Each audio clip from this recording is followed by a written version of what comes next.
Look, I know that you're not going to believe me. Look, I know that this is just a myth, a legend, a rumor, but I'm telling you, this isn't some Mandela effect. This is not something I'm just misremembering. There actually was a time when MTV showed music videos.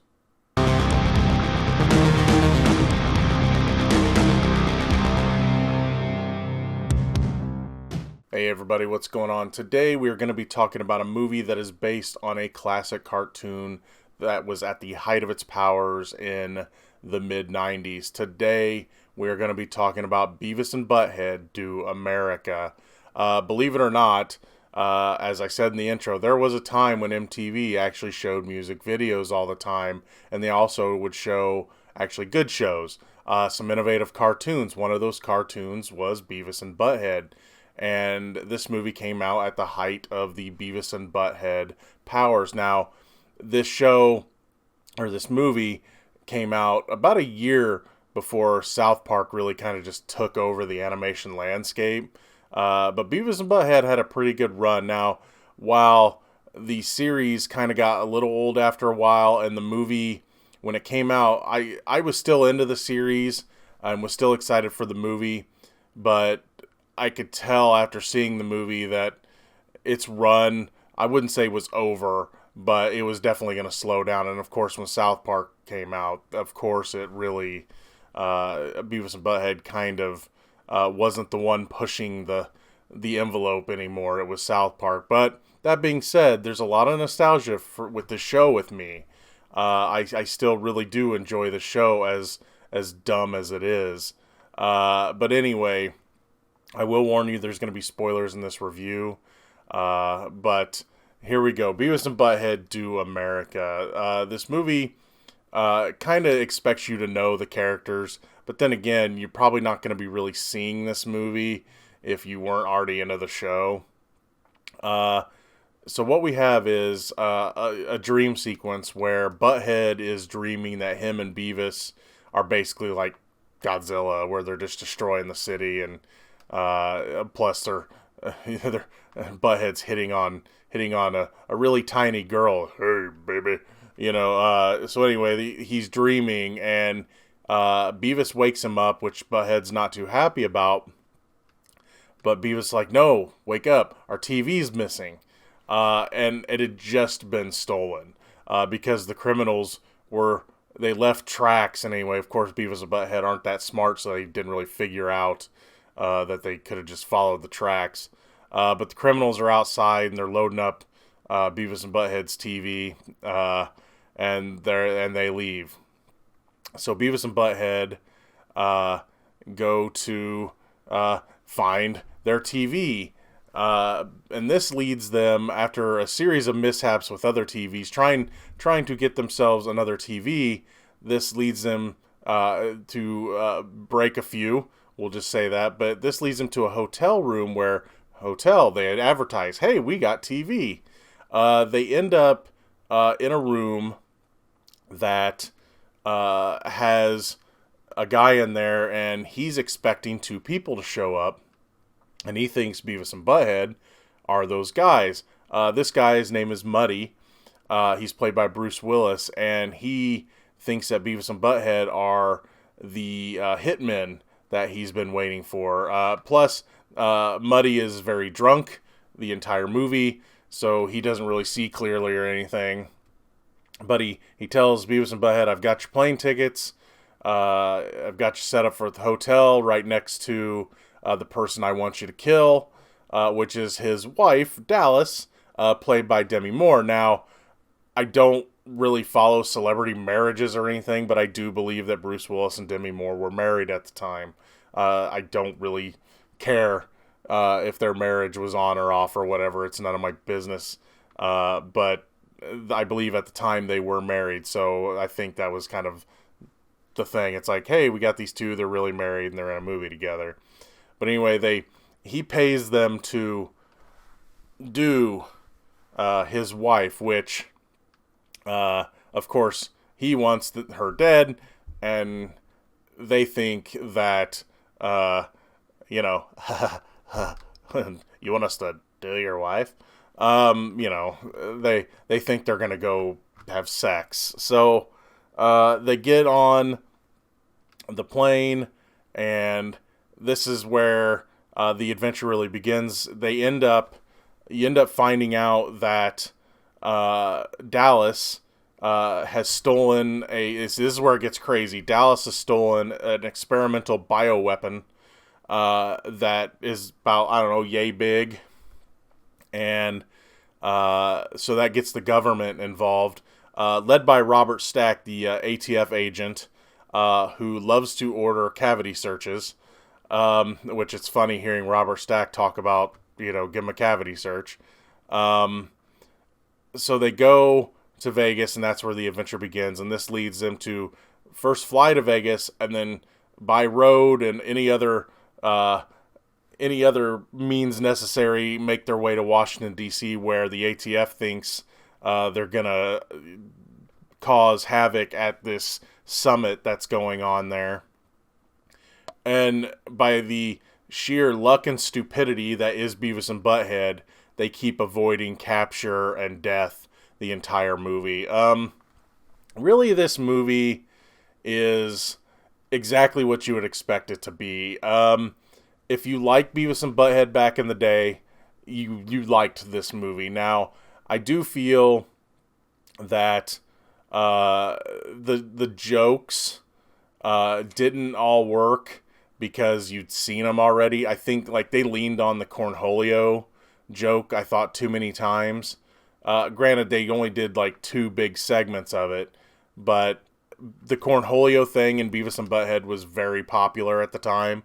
Beavis and Butt-Head was already popular, but when Beavis did the Cornholio character on the cartoon, it became a bit of a phenomenon with that character. I mean, you would see Cornholio t-shirts and everything, and so they leaned into that pretty heavy. So you expect the kind of humor you get with the cartoon, but at a countrywide scale with this.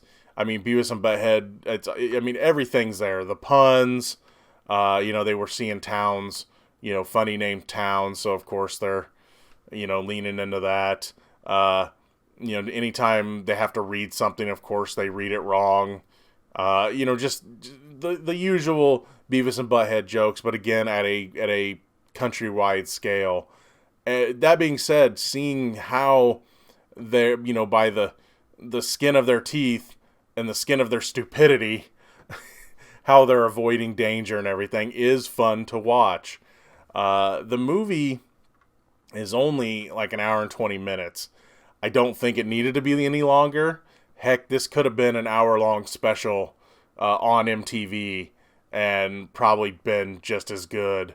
Because it's not anything you haven't really seen before. They also, in story-wise, have to deal with Mr. Anderson. And Mr. Anderson, for those of you that don't know, it's yet another character. Mike Judge does the majority of the main character voices in this when it comes to the people in the show. And Mr. Anderson was basically Hank Hill before Hank Hill was Hank Hill. Now, I don't remember when King of the Hill came out, but Mr. Anderson was definitely first. And I'll tell you what, he definitely sounds like Hank Hill. I mean, without the propane and the propane accessories. He's like a retired veteran, but it's the same voice, the same scream, everything. I wouldn't say he looks like him, but he does have he does wear glasses. It's like if Hank Hill was like in the witness protection program as an old man or something. That's what Mr. Anderson always reminded me of. So he's involved in the story, and so his shed and his camper. We'll just leave it at that because I don't know if I can talk about that. But Beavis and Butt-Head, they take many adventures on their way to Washington, D.C. They ride a bus because when they meet up with Dallas Grimes, Demi Moore's character, she figures out, she's like, I'll pay you to do Muddy. And they're like, well, of course, back in the 90s, thing like gay jokes were a little more acceptable, not right, but acceptable. And it's like, you want us to do a guy?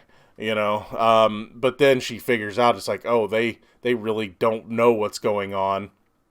And she actually gives them the bioweapon. She puts it in Beavis's pants. Like, she sews it into his pants. And apparently the casing for it is very fragile, which why you'd have a fragile case on a bioweapon, But of course it's like, oh, you hope it doesn't take a hard shot, and you can see him there getting kicked in the butt and scratching his butt and everything. But they take many different routes to get to Washington. They're on multiple buses. When they're with a woman they met on the plane, she's also on this bus tour. She's played by Cloris Leachman, and she's hilarious. And of course, they're mistaking the thing she says is, this woman is a real, just lady that likes a lot of adventure, we'll just say. But she's actually one of the best characters in the movie, because she's just, and of course she's the one that gives she can't see her pills very well. She's the one that gives the pills that make Beavis turn into Cornholio more than once. But they ride a bus with her. They miss that bus when they're looking at, I believe, I can't remember what they were looking at, but they were in one of the places. Oh, they were in the bathroom. They were so amazed that there was toilets that would flush if you just stood in front of them. And they missed their bus. They end up on a bus with a bunch of nuns. And then they go to a holy place. And when they come out of it, they get struck by lightning, which is one of the funniest scenes in the movie, because it's like, they were pushing God and went right before they get back on the nuns' bus. Boom. But they get abandoned by the nuns. They end up walking. And that's when they're walking, they end up meeting their dads, which I think on the show, I want to say they mentioned Butthead's dad once. Like the mom said he was in the military Navy or something. But yeah, they meet their dads. Now, I don't recognize the person voicing Beavis's dad, but Butthead's dad is voiced by David Letterman. And I mean, they look just like him, and they talk about how when they went through Highland once, Butthead's dad's like, I was with two girls, and Beavis' dad like, so was I, and he's like, no, you weren't. I did them both, So he's kind of insinuating he's both of their dads, but it's definitely, one's Beavis's dad, one's Butthead's dad. So they meet their dads, and they were former Motley Crue roadies. But then you have again them. They keep making their way to Washington. They keep avoiding danger, and then let's just say everything works out in the end, and they even get a happy ending when it comes to a TV. Look, Beavis and Butt-Head Do America is everything you think it is if you're a fan of Beavis and Butt-Head. It didn't really offer anything new. No new characters that were going to make it onto the show or anything like that. It was just a stupid adventure with a couple of stupid characters. A couple of funny, stupid characters. But Beavis and Butt-Head Do America, for me, watching it again, it was fun to watch again. Has it aged well? In some ways, yes, it was fine. It gives you that nostalgic feeling for Beavis and Butt-Head. In some ways, no. Some of the jokes probably aren't the best jokes for now. Nowadays, weren't back then really either. But again, back in '96, they were a little more accepted. But really, Beavis and Butt-Head is still a funny show when you go back and watch it, and so is the movie. I enjoyed watching it again. Is it something I'm going to break out all the time? No, but it's free on Amazon Prime right now. So it's definitely worth checking out again if you haven't seen it in a while and you are a fan of Beavis and Butt-Head. But anyway, that's all for this review. See you later.